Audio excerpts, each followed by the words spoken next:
దీవెనకరంగా ఉండాలని, ఆశీర్వాదకరంగా ఉండాలని నా ఆశ, నా కోరిక, నా ప్రార్థన.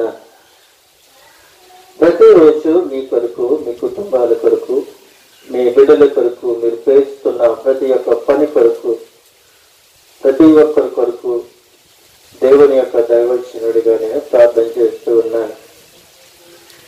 ఈరోజు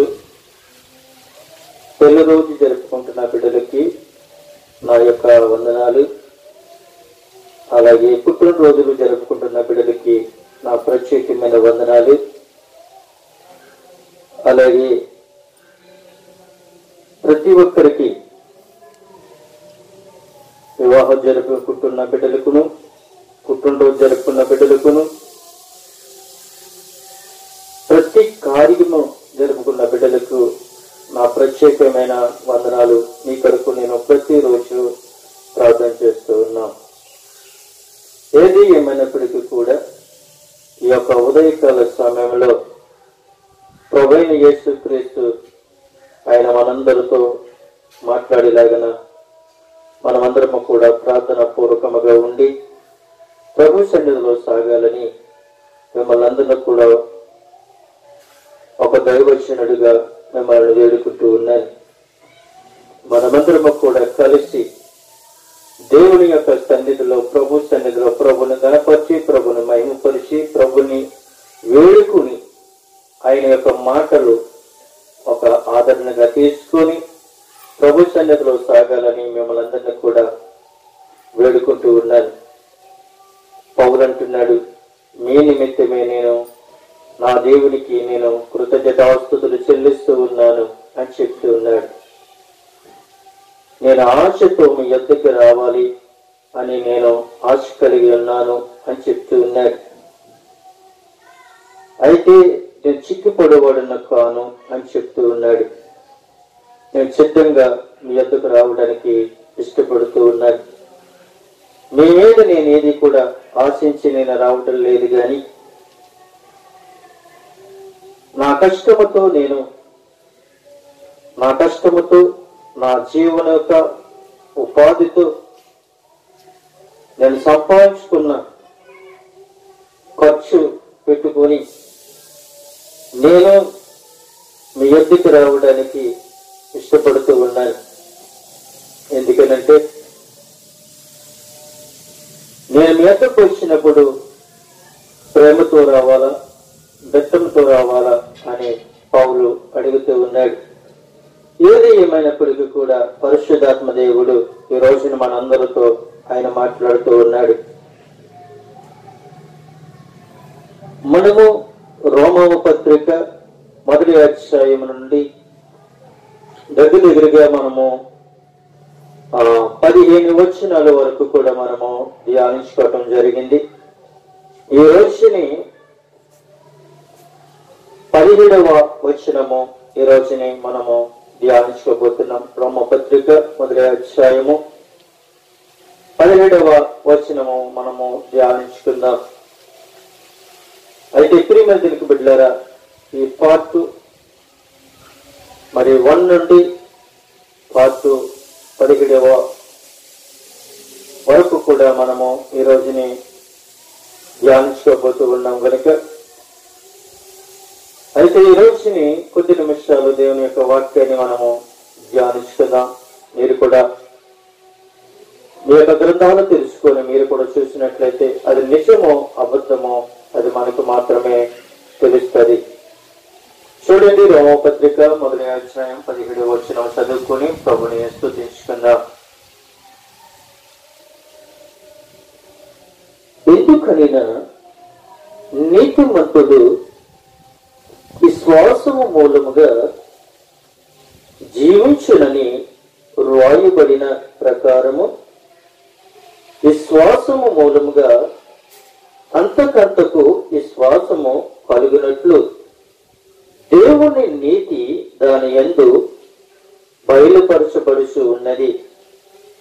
చూడండి ప్రియమైన బిడ్డలారా, నీతిమంతుడు విశ్వాసము మూలముగా జీవించునని రాయబడినది. నీతిమంతుడు నీతియు యథార్థతయు మనలో ఉండాలి అని ప్రభు అడుగుతూ ఉన్నాడు. నీతియు యథార్థతయు మనలో ఉండాలి అని ప్రభువు సెలవిస్తూ ఉన్నాడు. అపోస్తలున్న పౌలు కూడా అదే చెప్తూ ఉన్నాడు. నీతిమంతుడు విశ్వాసము మూలంగా జీవిస్తాడని ఇక్కడ లేఖనములో ఖచ్చితంగా కనబడుతూ ఉంది. నీతిమంతుడు విశ్వాసము మూలంగా ఎలా జీవిస్తాడు అని అంటే, నీలో విశ్వాసం ఉంది, నీలో నీతి ఉంటే ముందు నమ్మకము, రెండోది విశ్వాసము, మూడోది నీతి, నాలుగోది భక్తి. ఈ నాలుగు నీలో లేకపోతే నువ్వెంత భక్తి చేసినా గాని అది ఉపయోగకరంగా ఉండదు. ముందు విశ్వాసము, నమ్మకము, నీతి, భక్తి, ఈ నాలుగు నీలో లేకపోతే నువ్వెంత భక్తి చేసినా అది వ్యర్థము అని చెప్తూ ఉన్నాడు. అయితే ప్రియమైన దేవునికి బిడ్డలారా, నీతిమంతుడు విశ్వాసము మూలంగా జీవిస్తాడు. విశ్వాసము లేకుండా దేవునికి ఇష్టడై ఉండుట అసాధ్యము అని చెప్తూ ఉన్నాడు. విశ్వాసము లేకుండా దేవునికి ఇష్టడై ఉండుట అసాధ్యము అని చెప్తూ ఉన్నాడు. అంటే మనుషుల్లో విశ్వాసం అనేది లేకుండా ఈ రోజుల్లో పోతూ ఉంది. ఎందుకని మనుషుల్లో విశ్వాసం లేదు అని అంటే, ఒక విషయం చెప్తున్నాను చూడండి. నీలో విశ్వాసం లేకపోవడానికి కారణము మనమే. ఎందుకంటే మనం చిన్నప్పటి నుంచి దేవుని యొక్క మందిరాలకి వెళ్తూ ఉంటాం. వెళ్ళొచ్చు, వెళ్ళకపోవచ్చు. వెళ్ళిన వారు విశ్వాసాన్ని కోల్పోతారు. అంటే విశ్వాసాన్ని ఎలా కోల్పోతున్నారు అని అంటే, సపోజ్కి మన మందిరానికి వెళ్తున్నాం. మందిరానికి వెళ్ళిన తర్వాత ఏదో ఒక సమస్యను బట్టి, అనగా ఏదో ఒక బలహీనమైన కావచ్చు, లేదంటే కాలు చేతులు లాగటమైనా కావచ్చు, లేదంటే ఇక తలపోటైనా కావచ్చు, లేదంటే ఏదో ఒక జ్వరమైనా కావచ్చు, లేదంటే అనారోగ్యమైన సమస్య అయినా కావచ్చు. అయితే ప్రియమైన దేవునికి బిడ్డలారా, నీవు దేవుని యొక్క మందిరానికి వెళ్ళి ఇటువంటి సమస్యలతో నీవు సతమతం అవుతూ ఉన్నప్పుడు నీకేమవుతుంది అంటే, రోజు రోజుకి నీలో భక్తి ఏమవుతుంది అంటే దిగజారిపోతూ ఉంది. భక్తి చేస్తున్నా కానీ భక్తి అంతకంతకి ఏమవుతుంది అంటే, నీ విశ్వాసము అంతకంతకి ఏమవుతుంది అంటే దిగజారిపోతుంది. ఎందుకంటే దిగజారిపోతుంది, ఇన్ని రోజులు మట్టించి దేవుని యొక్క మందిరానికి వెళ్తున్నాను, ఇన్ని రోజులు మట్టించి దేవునిని ఆరాధిస్తూ ఉన్నాను, ఇన్ని నెలల మట్టించి ప్రభు బల్ల కార్యక్రమంలో నేను పాలుపంపులు పొందుకుంటూ ఉన్నాను, కొన్ని సంవత్సరాలు మట్టించి దేవునికి కానుకలు వేస్తున్నాను, కొన్ని సంవత్సరాలు మట్టించి ప్రభు వాళ్ళకి ప్రతి నెల కూడా భోజనాలు పెట్టుకుంటూ ఉన్నాను, డబ్బులు ఖర్చు పెడుతూ ఉన్నాను. కానీ నాకు ఇటువంటి సమస్య వచ్చిందేంటి? ఎన్ని రోజులు చూసినప్పటికీ కూడా నా జ్వరం తగ్గట్లేదు, నా బలహీనత పోవట్లేదు, నా కాలు చేతులు లాగడం తగ్గట్లేదు. నేను ఎంత ఖర్చు పెట్టినప్పటికీ కూడా నాకు ఈ బలహీనత అనేది పోవటం లేదు ఏమిటి అని నీలో ఏమవుతుంది అంటే అంతకంతకి అవిశ్వాసములోనికి దిగజారిపోతూ ఉన్నాం. అంటే విశ్వాసములో ఉన్న నీకు అవిశ్వాసములోనికి నువ్వు దిగజారిపోవడానికి కారణం ఎవరు అని అంటే సాతానుగాడు మాత్రమే. దేవుడు నిన్ను రక్షించాలని, దేవుడు నిన్ను సంరక్షించాలని, దేవుడు నిన్ను స్వస్థపరచాలని, దేవుడు ఆరోగ్యం ఇవ్వాలని దేవుడు కోరుకుంటే అవి విశ్వాసములోనికి వెళ్ళిపోయి నువ్వేం చేస్తున్నావు అంటే నీ భక్తిని నీవు కోల్పోతూ ఉన్నావు. నీ భక్తిని నువ్వు కోల్పోతూ ఉన్నావు.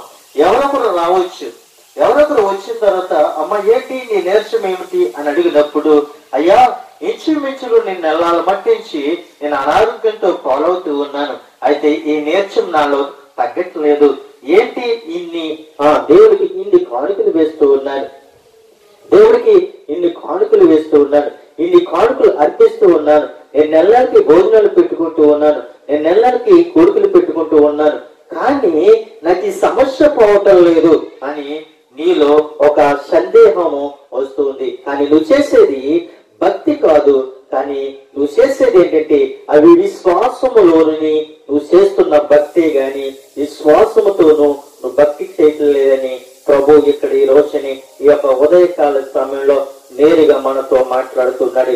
నిజమైన భక్తి నీ చేతితో నువ్వు ప్రార్థన చేసుకున్న వెంటనే నీలో జ్వరం పోద్ది. విశ్వాసముతోను నమ్మకముతోను దేవుణ్ణి నువ్వు ఆరాధించినట్లయితే నీలోన్న బలహీనత పోద్ది. ఎందుకంటే దేవుడు ఆశీర్వాదమును శాపమును నీ నోటికి ఇచ్చాడు. ప్రియమైన దేవుని బిడ్డలారా, ఆశీర్వదించమనడే గాని శపించమని చెప్పలేదు. ఎందుకని ఈ రోజు ఈ మాటలు మీకు చెప్తూ ఉన్నాను అంటే, మన నాలుక ఏమై ఉన్నది అని అంటే శపించటముతో నింపబడి ఉన్నది. మనం శపిస్తూ ఉన్నామే గాని ఆశీర్వదించట్లేదు. మనం శపిస్తూ ఉన్నామే గాని ప్రేమించట్లేదు. మనం శపిస్తూ ఉన్నామే గాని వాళ్ళని ఆహ్వానించట్లేదు. మనం శపిస్తూ ఉన్నామే గాని వాళ్ళని గౌరవించట్లేదు. మనం శపిస్తూ ఉన్నామని గాని వాళ్ళు ఏంటి సమస్య ఏంటని మనం తెలుసుకుని వాళ్ళ కొరకు మనము ప్రార్థన చేయలేకపోతున్నాం.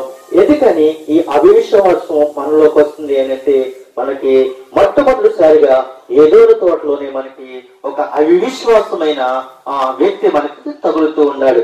నిజమే ప్రియమైన దేవుని బిడ్డలారా, ఏదోని తోటలో ఆదాము అవ్వ వాళ్ళ మహిమ శరీరములతో ఉన్నప్పుడు దేవుడు ఏమన్నాడంటే, ఈ తోటలో ఉన్న ప్రతి ఒక్క పండును తినండి అని చెప్పాడు. చెప్పిన తర్వాత మరొక ఏమన్నాడంటే, ఈ పండును తినమన మీరు చనిపోతారు అని చెప్పాడు. అది నిజమే ప్రియమైన దేవుని బిడ్డలారా. ఎప్పుడైతే ఈ మాట మరి యెహోవా దేవుడు ఈ మాట ఎప్పుడైతే చెప్పాడో చెప్పేసి వెళ్ళిపోయాడు. వెళ్ళిపోయిన తర్వాత ఉండి ఆ తోటమయ్యాన్ని ఆ సర్పము చెట్టు మీద ఉండి ఎప్పుడు ఎవరు వస్తారని ఎదురు చూసినప్పుడు మరి ఆదాము అవ్వ, అయితే అవ్వ ఆ చెట్టు దగ్గరికి వెళ్ళి చూసినప్పుడు ఆ సర్పం అంటూ ఉంది, తీసుకుని తినొచ్చు కదా అని అడుగుతూ ఉంది. అయితే ఈ అంటూ ఉన్నది, మా దేవుడు ఈ పండుని తినొద్దు అని చెప్పాడు. ఎప్పుడైతే తినొద్దు అని చెప్పాడో, తినొద్దని ఎప్పుడైతే చెప్పినప్పటికీ ఏమంటుంది, అవునా అంటే అక్కడ అపనమ్మకము సాతానుగాడు కలుగు చేశాడు. నిజమే ప్రియమైన దేవుని బిడ్డలారా, ఈ రోజు నీ సాతానుగాడు నీలో ఉండి అపనమ్మకాన్ని ఏకే ఒక మాట అన్నది అవునా అని అక్కడ ఏం పెట్టింది అంటే డౌట్ పెట్టింది. ఎప్పుడైతే డౌట్ పెట్టిందో అప్పుడంటూ ఉంది ఈ సర్పము మరి ఆ యొక్క అవుతూ అంటుంది, నిజమా అవునా అని అడుగుతుంది. ఎప్పుడైతే అవునా అని చెప్తుంది, అవును మా దేవుడు ఈ విధంగా చెప్పాడు, ఈ తినే దినమున చనిపోతారు అని చెప్పాడు. ఈ సర్పం అంటుంది అవునా అని చెప్పి మీరు సావరు అని చెప్తుంది. అంటే దేవుడు ఏది తినొద్దన్నాడు అని అంటే, మంచి చెడులు ఎరిగిన ఆ పండును తినొద్దు, తిన్నా దినమున వీరు చనిపోతారు అని చెప్పాడు. అంటే అప్పటికి చనిపోవడానికి కారణము వీరు శరీరంలో లేరు. అంటే ఏళ్ళు ఏమని చనిపోతారు అని దేవుడు గ్రహించాడు అని అంటే, మహిమ శరీరంలో చనిపోతారు. మహిమ శరీరంలోనూ మీరు చనిపోతే మీరు త్రోయబడతారని దేవుడికి ముందుగానే తెలుసు. కానీ సాతాను గడికి అంతకంటే తెలుసు. ఎందుకనంటే వీరు ఇక్కడ ఉండకూడదు, వీరు దేవుణ్ణి దూషించాలి. వీరు ఇక్కడ ఉండకూడదు, ఇక్కడ వీరు దేవుణ్ణి దూషింపబడాలి. ఈ ఏదో తోటల నుండి బయటికి త్రోయబడాలి. వీరులను బట్టి నేను హెచ్చింపబడాలి, సంతోషించాలి, వంతులు వేయాలి. వీరుని నేను పాపమని ఊబులోనికి తీసుకుని వెళ్ళిపోయి నరకానికి తీసుకుని వెళ్ళిపోవాలి అని ఒక తీర్మానము సాతానుగాడు తీసుకున్నాడు. తీసుకుని ఆదామును అవ్వను మోసగించాడు. మోసగించి ఏం చేశాడు తెలుసా, ఏదో తోటల నుండి వాడు బయటకుని తీసుకుని రావడానికి ప్రయత్నం చేశాడు. ఆ ప్రయత్నము ఏమైంది అంటే వాడికి ఫలించింది. దేవుని యొక్క చేతిలో నుండి ఆదాము అవ్వ బయటికి త్రోయబడ్డారు. త్రోయబడ్డ కాడి నుంచి ఆ రోజు నుంచి ఈ రోజు వరకు కూడా మనం ఏమై ఉన్నామంటే పాపంలో పుట్టాము, పాపంలో పెరుగుతున్నాం, పాపంలో జీవిస్తున్నామే గాని దేవుణ్ణి అంగీకరించలేకపోయాం. అయితే మహిమా శరీరంతో ఉన్న ఆదాము అవ్వ దేవునితో తిరిగారు, దేవునితో సహవాసం చేశారు, దేవునితో అనేకమైన విషయాలు మరి వారు విన్నారు. అయినప్పటికీ కూడా దేవునికి లోబడలేదు, సాతానికి లోబడ్డారు. సాతాను మాటలు ఎప్పుడైతే విన్నారో, సాతాను మాటలు ఎప్పుడైతే హృదయంలో భద్రపరుచుకున్నారో, అప్పుడే దేవుని యొక్క రాజ్యంలో నుండి కావచ్చు, దేవుని యొక్క తోటలో నుండి కావచ్చు, దేవుని యొక్క అధికారంలో నుండి కావచ్చు, వారు ఏమయ్యారు అని అంటే బయటికి త్రోయబడ్డారు. ప్రియమైన దేవునికి బిడ్డలారా, అక్కడ విశ్వాసం విశ్వాసము కలిగి ఉన్న ఆదాము అవ్వలు ఏమయ్యారంటే విశ్వాసములకు వెళ్ళారు. ఆ విశ్వాసములకు వెళ్ళడానికి కారణము ఎవరు అనంటే సాతానుగాడు మాత్రమే. సాతానుగాడు నిన్ను శోధిస్తాడు, సాతానుగాడు నిన్ను వెంటాడుతాడు, సాతానుగాడు బలహీనలు పెడతాడు, సాతానుగాడు నిన్ను ఏం చేస్తాడంటే అనేకమైన వ్యాధులు పెడతాడు. కానీ దేవుడు నిన్ను ఆశీర్వదించడానికి గాని, దేవుడు నిన్ను స్వస్థపరచడానికి గాని, దేవుడు నిన్ను అభివృద్ధులు తీసుకురావడానికి గాని ఇష్టపడతాడు. గాని నిన్ను పాడు చేయాలనో, లేదంటే నిన్ను మరి రోగిష్ఠుడు చేయాలనో, లేదంటే బలహీనుడు చేయాలనో ఇది కాదు దేవునికి కావలసింది. దేవుడు ఏమై ఉన్నాడు అంటే ఆయన సర్వశక్తి మంత్రుడై ఉన్నాడు. ఆయనకి ఆరోగ్యం లేని వారికి ఆరోగ్యం ఇవ్వడానికి ఆయన ఏమై ఉన్నాడంటే ఆయన పరమవైశ్యుడై ఉన్నాడు. ప్రియమైన దేవుని బిడ్డలారా, అయితే ఈ రోజున మనం చూసినట్లయితే మనము ఏమై ఉన్నామంటే నీతిలో ఏమి లేదు, మనకి విశ్వాసము లేదు. ఈ శ్వాసము మనలో లేదు. ఈ శ్వాసము మనలో ఉంటే మనము నీతిమంతులుగా తీర్చబడతామని ఇక్కడ మనము గ్రహించాలని దేవుడు అంటూ ఉన్నాడు. మరొక విషయం మనం చూస్తున్నట్లయితే ఆయన మరొక మాట మనకి చదివిస్తూ ఉన్నాడు. చూడండి, యోహాను రాసిన పత్రికలో, యోహాను సువార్త పత్రిక కాదు, యోహాను పత్రిక కాదు, యోహాను సువార్తలోనికి మనం వచ్చినట్లయితే 3వ అధ్యాయము 36వ వచనంలో మనం చూసినట్లయితే ఒక విషయాన్ని మనము మరి జ్ఞాపకం చేసుకోవచ్చు. చూడండి ప్రియమైన దేవుని బిడ్డలారా, యోహాను సువార్త 3వ అధ్యాయము 36వ వచనము, కుమారుని యందు విశ్వాసించువాడే నిత్య జీవము గలవాడు, కుమారునికి విధేయుడు కానివాడు జీవము చూడుడు గాని దేవుని ఉగ్రత వాని మీద నిలిచియుండును. నిజమే ప్రియమైన దేవుని బిడ్డలారా, కుమారుని యందు విశ్వసించిన వాడే నిత్య జీవము గలవాడు. ఆయన నిత్య జీవము గలవాడని ఎందుకని ఈ మాట్లాడుతూ ఉన్నాడు అంటే, నిత్య జీవం అనేది భవిష్యత్తు అలాగే నిరీక్షణ మాత్రమే కాక ఇప్పుడే దానిని అనుభవించవచ్చునని నిత్య జీవము గలవాడు అన్న మాట సూచిస్తూ ఉంది. అయితే ఒక వ్యక్తి మెస్సియా అయిన యేసునందు విశ్వాసించకపోతే దేవుని తీర్పు అతనిపై నిలిచి ఉంటుందని, ఈ విషయాన్ని దేవుని ఉగ్రత వాని మీద నిలిచియుండునని అన్న మాట మనకు స్పష్టంగా తెలియపరుస్తూ ఉన్నది. యేసు క్రీస్తు ప్రభువారు అనగా దేవుని యొక్క కుమారుడు, దైవ కుమారుడు, ఈ లోకరక్షకుడైన యేసు క్రీస్తు, ఆయన యందు అనగా యేసు క్రీస్తు యందు విశ్వాసముంచువాడే నిత్య జీవము గలవాడు. ఎందుకనంటే యేసుక్రీస్తు ఈ లోకానికి ఒక రక్షకుడై ఉన్నాడు. ఆ రక్షకుడు నీకు కూడా రక్షకుడై ఉన్నాడు.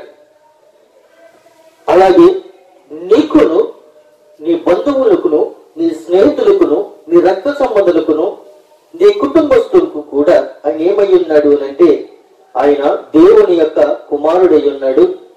ఆయన ద్వారాగానే నిత్య జీవం ఉన్నదని మనం నమ్మాలి. ఈ నిత్య జీవము రావడానికి కారణము అనగా అంటే విశ్వాసించేవాడే, విశ్వాసములో ఉన్నవాడు మాత్రమే నిత్య జీవంలోకి వెళ్తాడు. గాని విశ్వాసము లేనివాడు మాత్రము నిత్య జీవంలోనికి వెళ్ళడు. ఎందుకని ఈ మాటలు చెప్తూ ఉన్నాను అంటే, రక్షింపబడిన వాడు మాత్రమే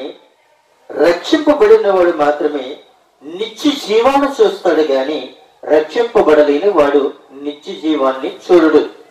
ఇంకొక విషయం, రక్షింపబడిన వాడు అనగా ఒకడు నీటి మూలముగాను ఆత్మ మూలముగాను జన్మిస్తేనే గాని వాడు పరలోక రాజ్యము చేరడు అని లేఖనాలు ఖచ్చితంగా మనకి తేట తెల్లగా బయలుపరుస్తున్నాయి. అయితే మనము నీటి మూలముగా జన్మించుకుండగా, ఆత్మ మూలముగా జన్మించుకుండగా దేవునికి రాజ్యానికి వారసులము మనము కాలేం. ఎందుకనంటే తల్లి నిన్ను కన్నది, పెంచింది. అయితే ఆ తల్లి నిన్ను కన్ని పెంచింది కాబట్టి వారికి నువ్వు కుమారుడు వై ఉన్నావు, కుమార్తె వై ఉన్నావు. అయితే నీవు వాళ్ళ సొంత కుమారుడు కాబట్టి వాళ్ళు నువ్వు ఏం చేసినప్పటికీ కూడా వారు నిన్ను విడిచిపెట్టరు, వాళ్ళు నిన్ను ప్రేమిస్తారు. అయితే ప్రభువైన యేసుక్రీస్తు తన తండ్రి యొక్క వాగ్దానాన్ని నెరవేర్చడానికి ఈ లోకానికి ఒక మానవుడిగా మన మధ్యకు వచ్చి మన కొరకు, మన పాపముల కొరకు, మన దోషముల కొరకు, మన అపవిత్రుల కొరకు, మనం చేసిన ప్రతి ఒక్క అపవిత్రమైన పనుల కొరకు ఆయన ఏమై ఉన్నాడు అంటే ఆయన శరీరము నలగగొట్టబడ్డది. నలగగొట్టబడటమే కాదు, ఆ శరీరము చీల్చబడి ఉన్నది. చీల్చబడటమే కాదు, బెత్తములతో కొట్టబడి ఉన్నది. బెత్తములతో కొట్టబడటమే కాదు, అక్కడ ఎన్ని ఆయుధాలు ఉన్నాయో, ఆ రోమా చక్రవర్తి యొక్క దగ్గర ఎన్ని ఆయుధాలు ఉన్నాయో అన్ని ఆయుధాలు కూడా యేసుక్రీస్తుకు వాడబడ్డాయి. బండకు బిగించి కొట్టారు, బండకు బిగించి మరి ఆయన హింసించారు, బండకు బిగించి నాగలు దున్నబడినట్లుగా ఆయన శరీరము మరి ఆయన యొక్క శరీరాన్ని దున్నున్నట్లుగా బండకు బిగించి ఆయన శరీరం అంతా కూడా చేర్చబడినట్లుగా వారందరూ కూడా కొట్టారు. ప్రియమైన బిడ్డలారా, అయితే ఆయనను రక్తములో కడగబడితే, ఆయన రక్తములో కడగబడితే, ఆయన రక్తములో ఎలా కడగబడాలి అని అంటే ముందు నీవు దేవుణ్ణి విశ్వాసించాలి. దేవుణ్ణి విశ్వాసించాలి. ఎలా విశ్వాసించాలి అని అంటే క్రీస్తు నా సొంత రక్షకుడని అంగీకరించాలి. క్రీస్తు నా పట్ల శ్రమ పడ్డాడని అంగీకరించాలి. క్రీస్తు నా పట్ల ఆయన మరణించాడని విశ్వాసించాలి. క్రీస్తు నా పట్ల మరణించి ఆయన సమాధి చేయబడ్డాడని నువ్వు నమ్మాలి. క్రీస్తు శ్రమపడి ఆయన మరణించి సమాధి చేయబడి తిరిగి 3వ దినాన లెగిశాడని నువ్వు విశ్వాసముతో నమ్మిక ఇచ్చినట్లయితే నువ్వేం చేస్తాడు? ఎప్పుడైతే నీ విశ్వాసము ఏమవుతుందంటే అంతకంతకు నువ్వు బలపరుచుకున్నట్లయితే ఆ విశ్వాసము నిన్ను ఎక్కడికి నడిపిస్తుంది అంటే నిత్య జీవములోనికి నిన్ను నడిపిస్తూ ఉంది. నిత్య జీవములోనికి నడిపించడానికి కారణము ఎవరు అంటే ఆ దేవుని యొక్క కుమారుడు. అంటే నిత్య జీవములోనికి నువ్వు నడిపింపబడకపోతే నువ్వు ఎక్కడుంటావు అంటే నరకంలో ఉంటావు. ఈ నరకముల నుండి నిన్ను తప్పించడానికి కూడా ప్రభువైన యేసుక్రీస్తు ఏం చేస్తున్నాడంటే ఆయన దేవుని యొక్క కుమారుడుగా ఆయన యందు విశ్వాసించిన వాడు మాత్రమే రక్షింపబడతాడు. కానీ మరి రక్షింపబడలేని వాడికి ఏంటి అని అంటే ఆ దేవుని యొక్క ఉగ్రత వాడి మీద నిలిచి ఉంటది అని చెప్తూ ఉన్నాడు. ఎప్పుడైతే దేవుని యొక్క ఉగ్రత వాడి మీద నిలిచి ఉన్నదో వాడు అన్నప్పుడు కూడా ఏమైతాడు అనంటే వాడు అపవిత్రగా మారిపోతాడు. వాడి నోటి నుండా దుర్భాషలు, వాడి నోటి నుండా వేషధరమైన మాటలు, పలికిరని మాటలు, వాడు ఎక్కడ పడితే అక్కడ కనబడుతూ ఉంటాడు. ఏ సమాజం పడితే ఆ సమాజంలో కనబడుతూ ఉంటాడు. వీడు ఎవడు అనంటే దేవుని యొక్క ఉగ్రత ఉన్నవాడు మాత్రమే. దేవుని యొక్క ఉగ్రతలోనికి మనం వెళ్ళకుండా ఉండాలి అంటే దేవుని యందు విశ్వాసము కలిగి ఉండాలి. దేవుని యొక్క జీవము మనలోనికి రావాలి అనంటే మనం ఏమై ఉండాలంటే దేవుని యొక్క కుమారుడిని మనము అంగీకరించాలి. దేవుని యొక్క కుమారుడు అనగా దేవుని యొక్క కుమారుడు మనల్ని ఉగ్రతలోనికి వెళ్ళకుండా మనల్ని ఎక్కడికి నడిపిస్తున్నాడు అంటే దేవుని యొక్క రాజ్యానికి నడిపించడానికి ఇష్టపడుతూ ఉన్నాడు. ప్రియమైన దేవుని బిడ్డలారా, కుమారుని యందు విశ్వాసించిన వాడు మాత్రమే ఏమవుతాడంటే నిత్య జీవము గలవాడు. గాని అంటే నిత్య జీవము చూడండి, అక్కడ 2 విషయాలు కాబడుతుంది. ఒకటి నిత్యము, రెండోది జీవము. అంటే నిత్య జీవము అనగా ఆలోచించండి ప్రియమైన దేవుని బిడ్డలారా, నిత్యము జీవము అంటే నిత్యము కూడా దేవుని యొక్క రాజ్యంలో ఉండుంటే, దేవుని యొక్క రాజ్యంలో నీకుంటే, ఈ లోకంలో కాదంటే ప్రియమైన దేవుని దేవుని యొక్క రాజ్యంలో నువ్వు ఉంటే నువ్వేమవుతావో తెలుసా? నిత్యము కూడా జీవిస్తూనే ఉంటావు, నిత్యము కూడా వెలుగుజింపబడుతూనే ఉంటావు, నిత్యము కూడా ఆనందముతోనే ఉంటావు.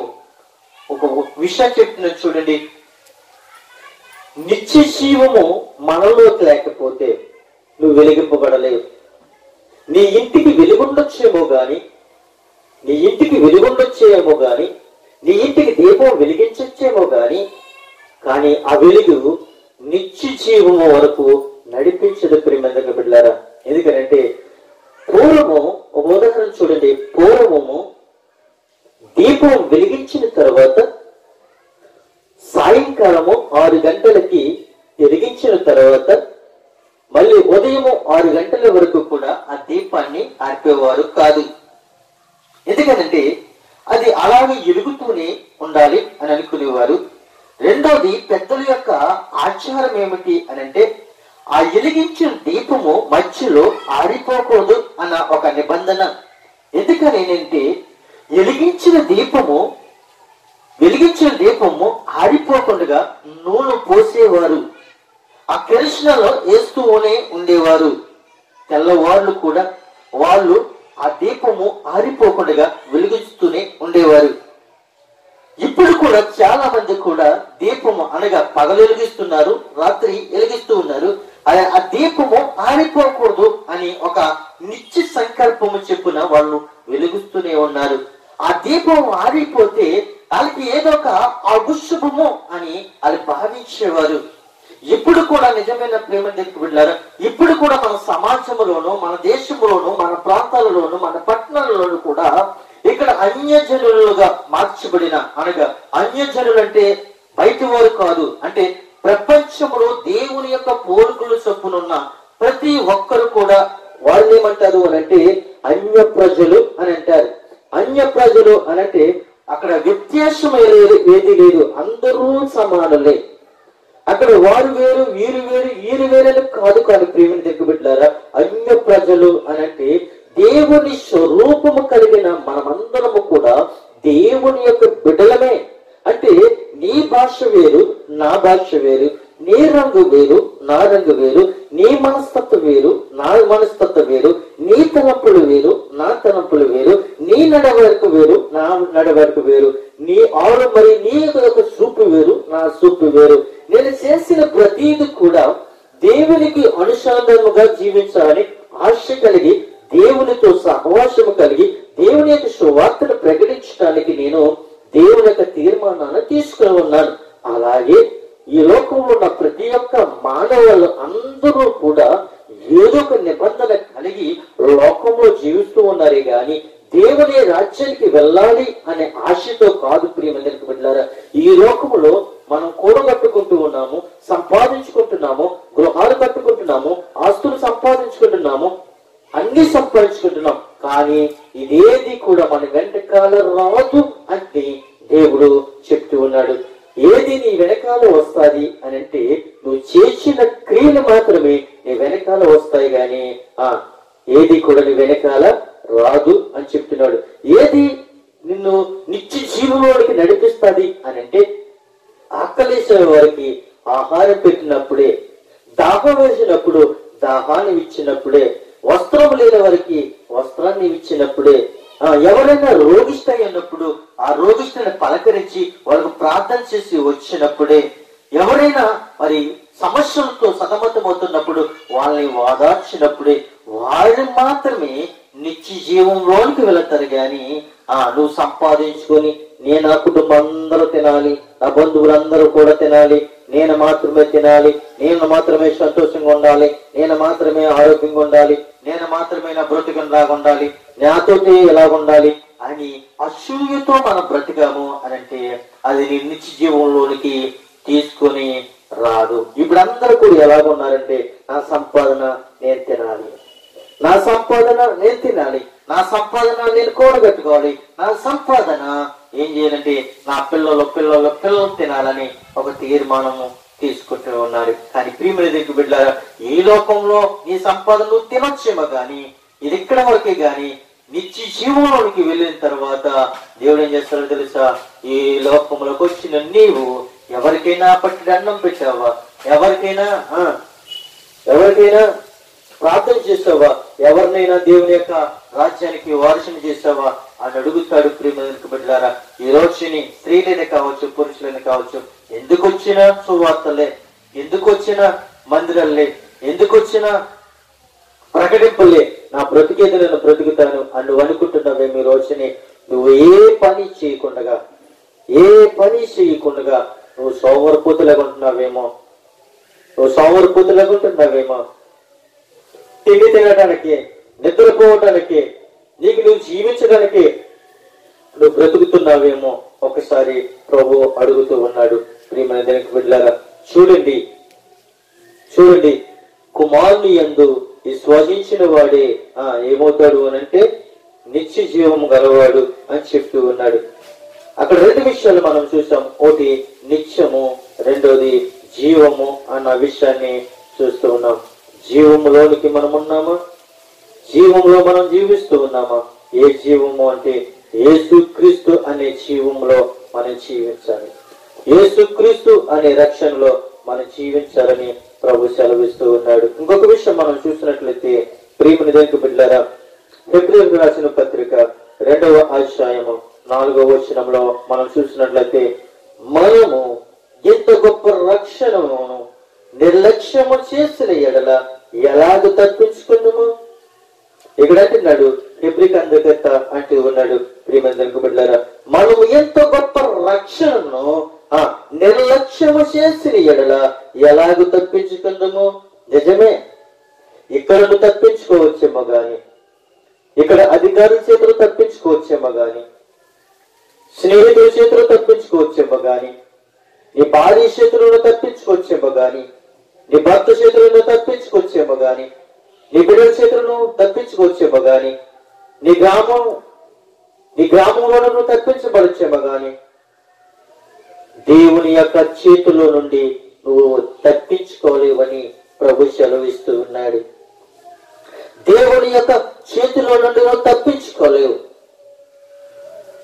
మరి దేవుని యొక్క చేతిలో నుండి నువ్వు తప్పించుకోవడానికి ఎన్నో ప్రయత్నాలు చేస్తున్నావు. ఈ రోజుని దేవుని యొక్క మందిరానికి వెళ్ళటానికి నీవు అనేకమైన సాకులు చెప్తూ ఉన్నావేమో. నీ పిల్లలని దేవుని యొక్క మందిరానికి పంపించడానికి ఇష్టపడుతూ ఉన్నావేమో. దేవుని యొక్క మందిరానికి ఇష్టపడుతున్నావు కానీ నీ కష్టంగా అనిపిస్తుందేమో. ఒక ఉదాహరణ చెప్పిన చూడండి ప్రియమైన దేవుని బిడ్డలారా, ఒక ఉదాహరణ మీకు చెప్పాలని ఇష్టపడుతూ ఉన్నాను. ఈ రోజుని అనేకమైన ప్రాంతాలలోనూ అనేకమైన గ్రామాలలోనూ సండే స్కూల్ ఎంతగానో అభివృద్ధి పొందుతుంది. సండే స్కూల్ అనేకమైన ప్రాంతాలలో, అనేకమైన గ్రామాలలో, అనేకమైన పట్టణాలలో పెద్దవారి కంటే చిన్న పిల్లలు దేవుని యొక్క అభివృద్ధిలో ఎదుగుతూ ఉన్నారు. యేసుక్రీస్తు ప్రభు వారు ఒక దగ్గరికి వచ్చినప్పుడు తన శిష్యులతోనూ యేసుక్రీస్తు ఆ యొక్క సువార్తను ప్రకటిస్తున్నప్పుడు, దేవుని యొక్క వాక్యాన్ని అందిస్తూ ఉన్నప్పుడు చంటి బిడ్డల యొక్క తల్లిదండ్రులు ఏం చేస్తారు అని అంటే యేసుక్రీస్తు యొద్దకు తీసుకుని వచ్చారు. తల్లిదండ్రులు యేసుక్రీస్తు యొద్దకు తీసుకుని వచ్చారు. యేసుక్రీస్తు యొద్దకు తీసుకుని వచ్చిన తర్వాత అక్కడ ఆ శిష్యులు అంటున్నారు ఆ బిడ్డల్ని, ఆయన దగ్గరికి మీరు వెళ్ళకండి, వెనక్కు ఉండండి అని ఆ బిడ్డల్ని వెనక్కి త్రోసేస్తూ ఉన్నారు ఈ శిష్యులు. అయితే ప్రభుని యేసుక్రీస్తు అంటూ ఉన్నాడు, ఆగండి, వాళ్ళని ఆటంకపరచకండి, ఇలాంటి వారిది దేవుని యొక్క రాజ్యము అని చెప్తూ ఉన్నాడు. ప్రియమైన దేవునికి బిడ్డలారా, దేవుని యొక్క మందిరానికి మీ పిల్లలను మీరు ఆటంకపరుస్తున్నారేమో. మీ పిల్లలని దేవుని యొక్క మందిరానికి వెళ్ళకుండా మీరు అడ్డు వేస్తున్నారేమో. కానీ పిల్లలది దేవుని యొక్క రాజ్యం అని మీరు మర్చిపోతూ ఉన్నారు. దేవుని యొక్క రాజ్యము తోటలను తిరుగుతానో, కాయలు ఏరుకుంటేనో, ఏళ్ళ గీసుకుంటేనో, డొక్కలను తిరుగుతున్నో దేవుని యొక్క రాజ్యం రాదండి. గమనించండి, తల్లిదండ్రులు పిల్లలని దేవుని యొక్క మందిరాలకి పంపించండి. ఉదయం లేచిన వెంటనే 4 గంటల నుంచి ఎప్పుడు తెల్లారుతుందా అని చూసి, ఎప్పుడు తెల్లారుతుందా అని చూసి 4 గంటలకే పిల్లలను లేపి వాళ్ళకి స్నానం చేయించి, వాళ్ళకి టిఫిన్లు పెట్టి, వాళ్ళకి బట్టలు వేసి, కారు వచ్చినప్పటికీ స్కూల్కి పంపిస్తున్నారే, అదొక బాధ్యత. మీరు పంపిస్తున్నారు కదా, దేవునికి మందిరానికి మీరు పంపించలేరా? దేవుని యొక్క మందిరానికి మీరు పంపించకపోవడానికి కారణం ఏమిటి అంటే, తల్లిదండ్రుల్లో ఏంటి ఈ యొక్క అసూయ అనేది అంటే, సోమవారం నుండి శనివారం వరకు కూడా పిల్లలని 4 గంటలకు లేపి స్కూల్కి పంపిస్తున్నారు. ఆదివారము వాళ్ళని విడిచిపెట్టేస్తున్నారు. ఆదివారం విడిచిపెట్టేస్తే వాళ్ళు ఎక్కడికి వెళ్తున్నారు? మీరు గమనిస్తూ ఉన్నారా? ఆదివారము వాళ్ళు పరుగులు తీస్తూ ఉన్నారు, పరుగులెడుతూ ఉన్నారు, సమాజంలో బూతులు మాట్లాడుతూ ఉన్నారు. సమాజంలో వాళ్ళు చేస్తున్న అలవాట్లన్నీ కూడా వీళ్ళు నేర్చుకుంటూ ఉన్నారు. వాళ్ళు చిన్నప్పటి నుండి మీరు నేర్పిస్తే వాళ్ళు నేర్చుకుంటారు. దేవుడి యొక్క మందిరానికి పంపిస్తే వాళ్ళు త్రోవ తప్పికి పోకుండా ఉంటారు. తప్పికి పోవడానికి కారణము మనమే. ఎందుకంటే మన ఆలోచనలు వేరు, వాళ్ళ ఆలోచనలు వేరు. అయితే ప్రియమైన దేవునికి బిడ్డలారా, ఒక విషయం చెప్తున్నాను చూడండి, ఒక ఉదాహరణ చెప్తున్నాను చూడండి. సంటి బిడ్డల్ని దేవుని యొక్క మందిరంలోనికి పంపిస్తే నీ కుటుంబమే రక్షింపబడుతుంది. దేవుని యొక్క నీ బిడ్డలు దేవుని యొక్క మందిరంలో కూర్చుంటే నీ పిల్లలు రక్షింపబడటమే కాదు, నీ కుటుంబము నీవు కూడా రక్షింపబడతావు. ఎందుకనంటే మొన్నటి దినాన్ని మేము ఒక ప్రాంతానికి వెళ్ళినప్పుడు సండే స్కూల్ ప్రోగ్రామ్ లో ఒక దైవజనుడు చెప్తూ ఉన్నాడు. ఆయన ఇంచుమించులు చాలా సండే స్కూల్ ప్రాంతంలో ఆయన ప్రకటించిన సువార్తను ప్రకటించినప్పుడు, ఆ బిడ్డల్ని సంరక్షించినప్పుడు ఒక విషయము, ఒక సందర్భము జరిగిందంటే అక్కడ ఏంటి అనంటే, వాళ్ళు దేవుణ్ణి నమ్ముకోలేని వ్యక్తులు. అంటే వాళ్ళ నాన్నగారు టోస్ట్పురము అనే ప్రాంతంలో ఆయన ఒక దొంగగా ఉండేవాడంట. టోస్ట్పురము ఆ ప్రాంతంలో ఆ నాన్నగారు ఆ దొంగతనము చేసేవాడు. అంటే ముందు సైన్యులు దొంగతనము కానించి మర్డర్లు చేసే స్థాయికి దిగజారిపోయాడు. అయితే చిన్న స్థాయిలో నుండి పెద్ద స్థాయిలోనికి ఏమయ్యాడు అంటే చాలా హంతుకుడైపోయాడు. అయితే అతనికి ఏకైక కుమార్తె, 6 సంవత్సరాల్లో నిండిన కుమార్తె. తన తండ్రిని చూసి భయపడేది ఆ కుమార్తె.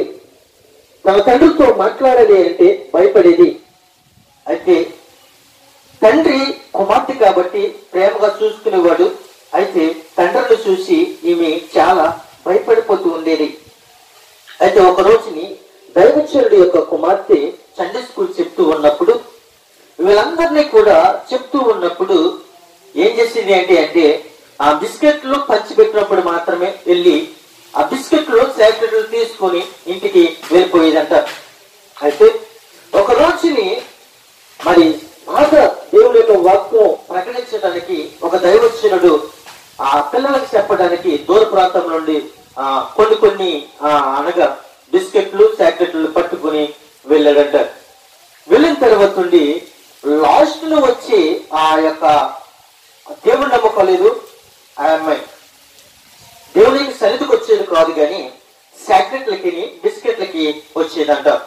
అయితే ఒక రోజుని దైవజనుడు చాక్లెట్లు బిస్కెట్లు పట్టుకుని వెళ్ళిన తర్వాత ఆ అమ్మాయి ఎప్పుడైతే ఈ దైవజనుడు ఆ యొక్క ప్రాంతానికి వెళ్ళిన తర్వాత వెంటనే ఏం చేసింది అంటే పరిగెత్తుకొని ఆ దైవజనుడి దగ్గరికి వచ్చి నుంచుని చూస్తూ ఉన్నదంట. ఎప్పుడైతే చూస్తూ ఉన్నదో ఆ దైవజనులందరినీ కూడా ఏం చేశాడు అంటే ఆ సండే స్కూల్ ప్రోగ్రాము ప్రారంభం నుంచి లాస్ట్ వరకు కూడా ఆశీర్వాదించేంత వరకు కూడా విడిచిపెట్టకుండా ఉన్నప్పుడు ఒకే ఒక మాట ఆ దైవజనుడు అన్నాడంట, మన యేసయ్య రక్షకుడు, మన యేసుక్రీస్తు రక్షించేవాడు గాని శిక్షించేవాడు కాదు అని 4 సార్లు ఆ దైవజనుడు ఆ యొక్క కుమార్తె వినేలాగన చెప్పాడంట. అయితే మన యేసయ్య రక్షించేవాడు, మన యేసయ్య రక్షించేవాడు. అమ్మా, మీరు కూడా ప్రార్థన చేయండి, ఎవరికైనా ఆపద ఉంటే ప్రార్థన చేయండి అని చెప్పి వాళ్ళందరినీ కూడా, ఆ పిల్లలందరినీ కూడా ఏం చేశాడంటే మోకరించి ప్రార్థన ఎలా చేయండి అని చెప్పాడంట. యేసయ్య యేసయ్య యేసయ్య నా కుటుంబాన్ని మీరు రక్షించండి, నా తల్లిదండ్రులని మీరు రక్షించండి, యేసయ్య మా తండ్రిని రక్షించండి అని చెప్పినప్పుడు ఈ 3 మాటలు కూడా ఆ యొక్క కుమార్తె యొక్క హృదయంలో నాటుకుపోయింది. ఇంటికి వెళ్ళింది. ఆ నాన్నగారు ఇంట్లో ఉన్నాడు. ఆ నాన్నగారి మీద ఒక నేరం మోపబడి ఉన్నది. అక్కడ కొంతమంది దొంగలు ఏం చేస్తారు అని అంటే కొన్ని లక్షల రూపాయలు కన్నవేసి దొంగలించి వెళ్ళిపోయినప్పుడు వాళ్ళతో కూడా ఇతన్ని కూడా ఆ శిక్షా విధిలో విధించారు. అయితే ఇతను ఆ శిక్షా విధికి కారుడు కాదు, ఎందుకంటే అతను ఆ దొంగతనం ఆ రోజుని చేయలేదు. అయినప్పటికీ కూడా ఇతను దొంగని ఏం చేస్తారంటే ముద్ర వేసి ఆ యొక్క జైల్లో ఆ కోర్టుకి సర్వీస్ చేస్తారు. ప్రియమైన దేవుని బిడ్డలారా, చేసినప్పుడు ఇతను కూర్చుని ఆ రాత్రంతా మనం కూడా పోలీసులు వస్తారేమో అని భయముతో, ఆ రాత్రంతా మనం కూడా భయముతో వణుకుపోతూ నేను చెయ్యని తప్పుకి నేను శిక్ష అనుభవిస్తున్నాను, ఎప్పుడొస్తారో తెలీదు. అయితే నేను జైల్లోకి వెళ్ళిపోతే నా కుమార్తె ఏమైపోతుంది అని రాత్రంతా మనం కూడా ఆ మేల్కొని ఉన్నాడు. అర్ధరాత్రి వేళ, ఆ 2 గంటల వేళ ఆ కుమార్తె నిద్రలో అంటూ ఉంది, యేసయ్యా యేసయ్యా నువ్వు రక్షిస్తావంట కదా, నువ్వు రక్షిస్తావంట కదా, యేసయ్యా నువ్వు రక్షిస్తావంట కదా, నువ్వు రక్షించే దేవుడు అంట కదా అని ఆమె కలవరిల్లుతూ ఉందంట. ఈ తండ్రి అనుకుంటున్నాడంట, నా కూతురికి ఏదన్నా వ్యాధిని పట్టుకుందేమో, ఏదన్నా సాతాను గడికి శోధిస్తూ ఉన్నాడేమో, ఈ సాతాను గడేమో అని అనుకుని యేసయ్య యేసయ్య అని అంటూ ఉన్నప్పుడు తెల్లవారింది. ఆ యొక్క దొంగ ఎక్కడికి వెళ్ళాడు అని అంటే ఆ దైవజనుడి ఇంటికి వెళ్ళి అడుగుతున్నాడంట, ఒరే అబ్బాయి, మా పాపకి ఏదైనా నువ్వు మందు పెట్టావా? మా పాప యేసయ్య యేసయ్య అని అడుగుతూ ఉంది. యేసయ్య నువ్వు రక్షిస్తావంట అని అడుగుతూ ఉంది. అని అడిగినప్పుడు ఆ దైవజనుడికి అర్థం కాలేదు. తన కుమార్తెను పిలిచి, అమ్మా ఈ పాపకు నువ్వు ఏ విధంగా చెప్పావా అని అడుగుతూ ఉన్నాడు. అప్పుడు అంటూ ఉంది, డాడీ నేను చెప్తూ ఉన్నప్పుడు ఒక అన్న వచ్చాడు కదా, వచ్చి ఆయన అన్నారు, ఆ అన్నయ్య అన్నారు కదా, యేసయ్య యేసయ్య నీ కుటుంబాన్ని రక్షిస్తాడు, మీరు ప్రార్థన చేయండి. మన యేసయ్య విడుదలిచ్చేవాడు, స్వస్థపరిచేవాడు అని చెప్పినప్పుడు వీళ్ళందరూ ప్రార్థన చేశారు. అయితే ఈమె కూడా ఉంది, ఈమె కూడా ప్రార్థన చేస్తుంది అని ఆ అమ్మాయి అడుగుతూ ఉంది. అయితే అప్పుడంటూ ఉన్నాడు, ఒకే ఒక మాట అర్థంగా అడుగుతున్నాడు, యేసయ్య రక్షిస్తాడని నువ్వు అంటున్నావు కదా, యేసయ్య రక్షిస్తే నన్ను కూడా రక్షిస్తాడా? పిల్లలను రక్షించే దేవుడు నన్ను కూడా రక్షిస్తాడా అని అడుగుతూ ఉన్నాడు. అప్పుడు ఆ పాస్టర్ గారు అంటున్నాడు, అయ్యా పిల్లలను రక్షించే దేవుడు పెద్దవారిని రక్షిస్తాడు, పెద్దవారిని రక్షించే దేవుడు పిల్లల్ని రక్షిస్తాడు. ఎందుకని అంటే ఈ రోజుని నీకు ఏమిటి అని అడిగినప్పుడు నేను చెయ్యని నేరానికి నన్ను జైల్లో పెట్టడము జరిగింది. నేను ఉదయాన్నే కోర్టులోనికి వెళ్ళి నిలబడాలి. అయితే నీ దేవుడు, నీ యేసుక్రీస్తు ప్రభు వారు నేను చెయ్యని నేరానికి కోర్టులో ఉన్నాను కాబట్టి, శిక్ష అనుభవిస్తున్నాను కాబట్టి, శిక్ష పడకుండా ఉంటే నేను నా కూతురు ఏం చేస్తామో తెలుసా, యేసుక్రీస్తును నమ్ముకుంటాం. ఆ తీర్పుకి యథార్థంగా వచ్చినట్లయితే, తీర్పులో శిక్ష నా మీద పడినట్లయితే యేసుక్రీస్తు లేడు అని చెప్పాడు. అప్పుడు పాస్టర్ గారు అన్నాడు, అయ్యా యేసుక్రీస్తు ఉన్నాడు, యేసుక్రీస్తు ఉన్నాడు. పేతురు సరసాలలో ఉన్నప్పుడు, సంఘము ప్రార్థన చేస్తున్నప్పుడు పేతురు విడుదల పొందుకున్నాడు. రెండోది, పౌలు సరసాల్లో ఉన్నప్పుడు, పౌలు శీలను సరసాల్లో ఉన్నప్పుడు, పౌలు శీలను ప్రార్థన చేస్తూ ఉండగా ఆ సరసాల్లో దానియేలు సింహాల బోనులో ఉన్నప్పుడు ఆ సింహాలకి ఆకలి జరగకుండా దేవుడు విడుదల చేశాడు. నాలుగోదిగా షద్రక్ మెషక్ అబేద్నెగోలు అక్కడ ఒక సందర్భం జరిగింది. వాళ్ళని ముగ్గురిని అగ్నిగుండంలో వేస్తున్నప్పుడు వాళ్ళ ముగ్గురు కూడా ప్రార్థన చేస్తారు, వాళ్ళు విడుదల పొందుకున్నారు. కానీ ప్రియమైన దేవునికి బిడ్డలారా, ఈ రోజు చూడండి, అతను అడుగుతూ ఉన్నాడు, ఆ దొంగ అడుగుతున్నాడు, యేసుక్రీస్తు నిజమైన దేవుడైతే నాకు శిక్ష పడకూడదు అని ఆ యొక్క దైవజనుడి దగ్గర ఆ మాట తీసుకుని వెళ్ళిపోయాడు. వెళ్ళిపోయిన తర్వాత అక్కడ 3 సెక్షన్లు కనబడుతున్నాయి. మొదటి సెక్షన్ యావజ్జీవన శిక్ష విధించాడు జడ్జి. రెండోదిగా ఇంకొక శిక్ష ఏంటంటే 10,000 రూపాయల జుర్మానము ఆ రెండో వారికి వేసి వాళ్ళని జైలుకి పంపించారు. మూడో వ్యక్తికి ఇతను ఏ పాపము చేయలేదు, ఇతను ఏ దోషము చేయలేదు, ఇతనిలో ఎటువంటి ఆరోపాలు అనగా సాక్ష్యాలు లేనంత ఇతని మీద ఏ సాక్ష్యము లేదు కాబట్టి, ఇతను చేశాడు అన్న సాక్ష్యాలు లేవు కాబట్టి ఇతను నేను విడుదల చేస్తూ ఉన్నాను అని ఆ జడ్జి ఆ వ్యక్తిని విడుదల చేస్తాడు. పరుగుల్ని ఆ దైవజనుడి దగ్గరికి వచ్చాడు. అయ్యా, మీ దేవుడు మంచి దేవుడు, మీ దేవుడు మంచి దేవుడు, మీ దేవుడు విడుదల కలిగే దేవుడు. బంధింపబడి ఉన్న నాకు విడుదలనిచ్చాడు.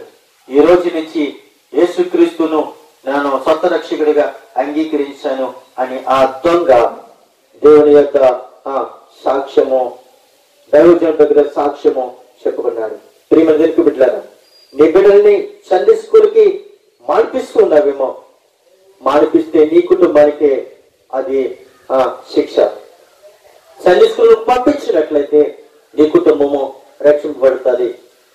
ఆ సండే స్కూల్ బిడ్డల వల్ల నీ కుటుంబము ఆశీర్వాదము పొందుకుంటుంది. ఇలాంటి వారిదే దేవుని యొక్క రాజ్యము అని మనం ఆశ కలిగి ఉండాలి.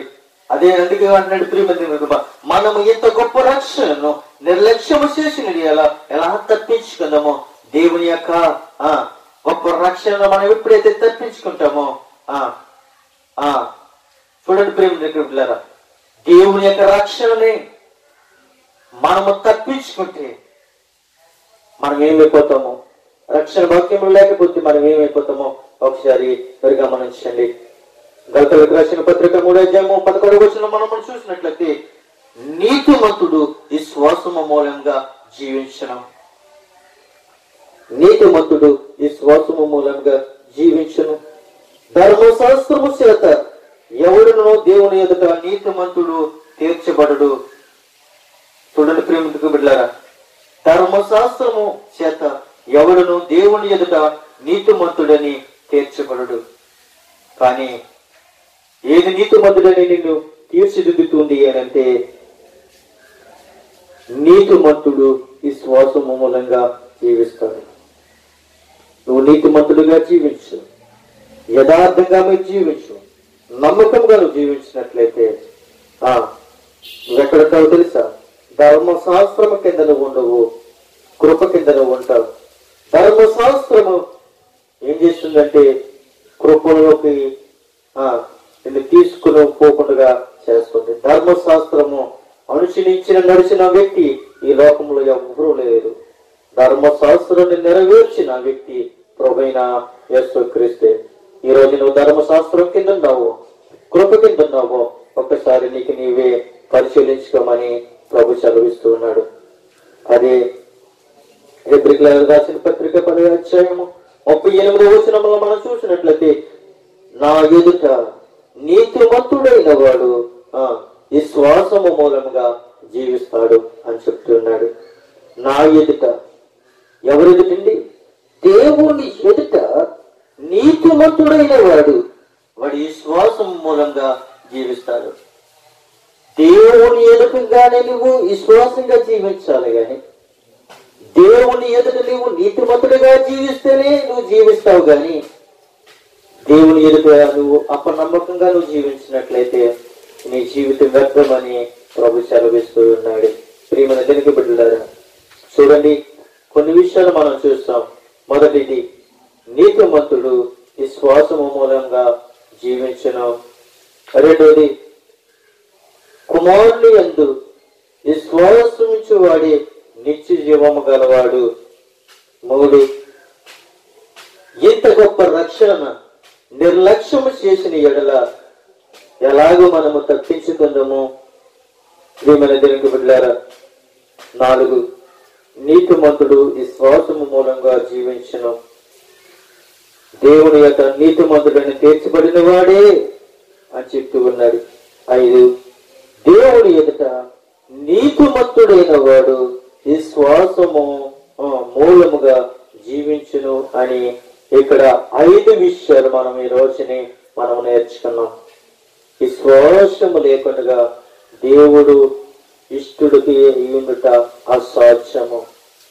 ఒకడు నీటి మూలముగా ఆత్మ మూలముగా జన్మిస్తేనే గాని వాడు పరలోక రాజ్యము చేరడు.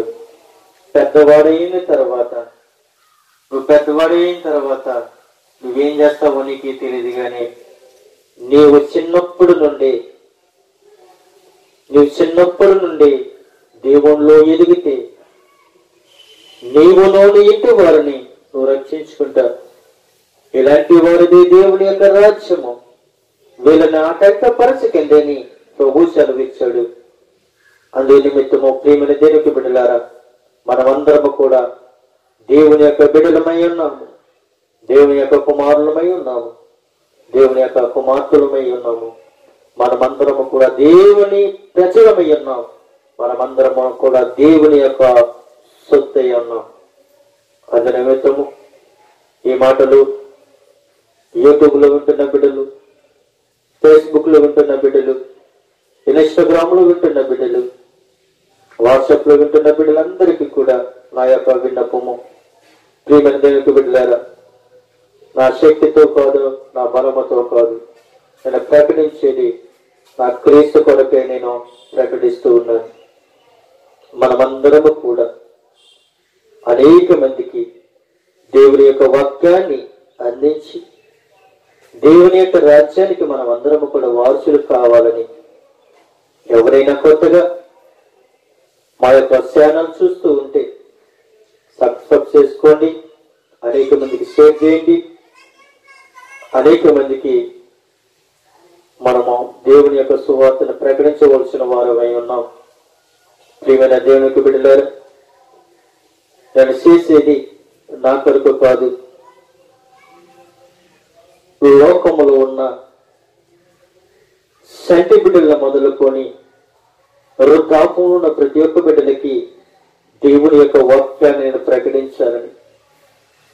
మన దేశంలో 8 కోట్ల మందికి ప్రజలు ఉంటే 5 కోట్ల మందికి దేవుని యొక్క సువార్త అందింది. కానీ ఇంకా 3 కోట్ల మందికి దేవుని యొక్క సువార్త అందవలసి ఉన్నది. అయితే మనమందరము కూడా దేవుని చిత్తమయ్యంటే ప్రభుత్వం ఉన్నారు, మీరు సర్వలోకమునికి వెళ్ళి సర్వ సృష్టికి సువార్తను ప్రకటించండి అని చెప్తూ ఉన్నాడు. అందునిమిత్తము మనమందరము కూడా దేవుని యొక్క రాజ్యాన్ని కట్టాలి అని అంటే మనమందరము కూడా దేవుని యొక్క పని మనము చేయాలి. పని మనము చేస్తే ఫలితము మనము పొందుకుంటాం. పనికి పాత్రుడు జీతానికి పాత్రుడు. పని చేసిన వాడు జీతం లేకుండా ఉండడు. అయితే నా దేవుని యొక్క తోటలో నేను ఒక పనివాడిగా ఉన్నాను. నా దేవుని పని నేను చేస్తూ ఉన్నాను. నాతో కూడా మీరు చేతులు కలుపుతారా? నాతో కూడా మీరు నా యొక్క సహవాసంలో గడపాలని నేను కోరుకుంటూ ఉన్నాను. మనమందరము కూడా కలిస్తేనే దేవుని యొక్క పని చేయగలం. ఒక ఉదాహరణ, చెయ్య కలిస్తేనే అది శబ్దం వస్తుంది. చెయ్య విడిపోతే అది శబ్దము రాదు. ప్రియమైన దేవుని బిడ్డలారా, మనం బ్రతికినంత కాలము కూడా సాతానుగాడు నీ కుమారుని వేధించవచ్చు, నీ కుమార్తెను వేధించవచ్చు, నీ తల్లిని వేధించవచ్చు, నీ తండ్రిని వేధించవచ్చు, నీ భార్యను వేధించవచ్చు, నీ భర్తను వేధించవచ్చు. సాతానుగా వేధించడానికి మాత్రమే ఉన్నాడు. కానీ సాతానుగాని జయించడానికి మనము యేసుక్రీస్తును మనము ఎత్తుపట్టుకోవాలి. యుగ సమాప్తి వరకు నేను మీతో సదాకాలము ఉంటాను అని ప్రభు వాగ్దానం చేశాడు. ఆయన వాగ్దానము నమ్మదగినది. అయితే ప్రియమైన దేవుని బిడ్డలారా, మనమందరము కూడా ప్రభు సన్నిధిలో సాగాలని కోరుకుంటూ నా మాటలో ముగిస్తూ ఉన్నాను. కొద్ది మాటలు దేవుడు దీవించును గాక. ఆమేన్.